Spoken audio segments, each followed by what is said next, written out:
কোনো মানুষ মারা গেলে আমাদের জন্য গোল্ডেন চান্স আসে, বড় চান্স। সেই চান্স কি? 3 দিনের দিন একটা খাবার আয়োজন হবে, গরু জবাই হবে। 7 দিনের দিন বড় একটা আয়োজন হবে। 40 দিনের দিন একটা আয়োজন হবে। এটা নাকি?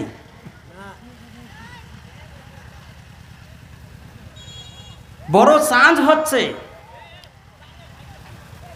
উমামা রাদিয়াল্লাহু আনহু বলেন, রাসূল সাল্লাল্লাহু আলাইহি ওয়াসাল্লাম বলেছেন,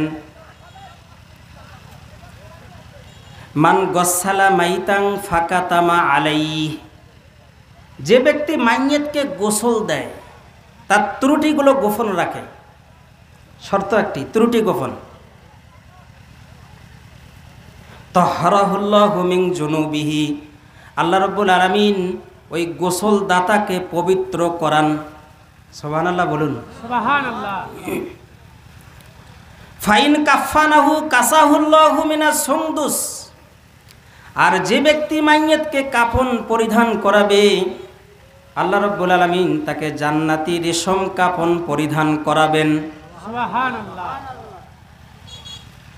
তাহলে মাইয়িতকে গোসল দিলে শর্ত হচ্ছে তার ত্রুটি গোপন রাখতে হবে।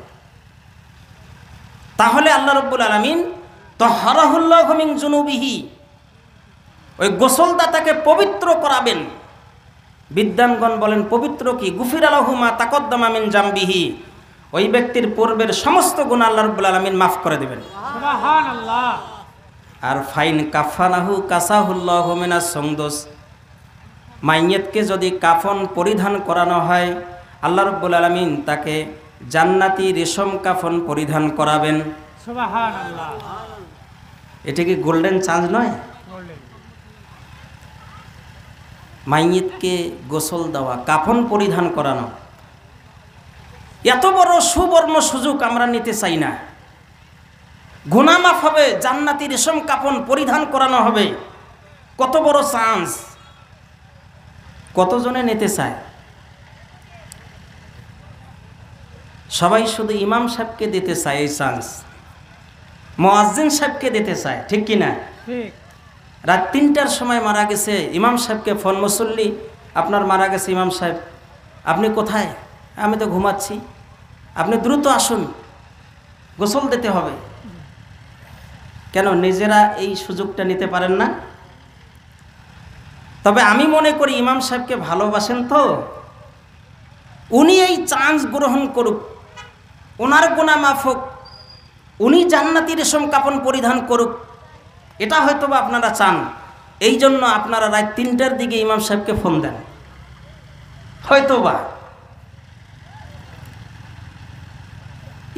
ইমামকে ভালোবাসার বহিঃপ্রকাশ, এটা তো ভালো। কোনো এক জায়গায় মসজিদের সামনে কুকুর পায়খানা করছে। সভাপতি সাহেব ইমাম সাহেবকে ধমক দিচ্ছে, এই ইমাম সাহেব আপনি দেখেন না কুকুর পায়খানা করছে, পায়খানা শুকায় গেছে, আপনি কি করেন? পায়খানা পরিষ্কার করেন। বেচারা ইমাম সাহেব নিরুপায় হয়ে মনক্ষুণ্ণ হয়ে দাঁড়িয়ে আছে। আচ্ছা ঠিক আছে করব। সভাপতি সাহেব যখন চলে গেলেন, আমার বন্ধু মানুষ ছিলেন উনি, আমি ওনাকে বুঝাইলাম যে ভাই সভাপতি সাহেব আপনাকে বেশি ভালোবাসে, সভাপতি সাহেব চান যে এই কুকুরের পায়খানা আপনি পরিষ্কার করে নেকির ভাগিদার হন। এটা ভালোবাসার বহিঃপ্রকাশ, মনক্ষুণ্ণ হওয়ার কিছু নেই, তাই নাকি? না উল্টা? বলছিলাম যে এত বড় গোল্ডেন চান্স আসে, আমরা নেওয়ার চেষ্টা করব তো ইনশাআল্লাহ। অনেকেই বলেন যে ইমাম সাহেব আমরা তো মাইয়িতকে গোসল দিতে জানি না, তো ইমাম সাহেবের কাছে জেনে নেবেন, এলাকার ইমাম সাহেবের কাছে।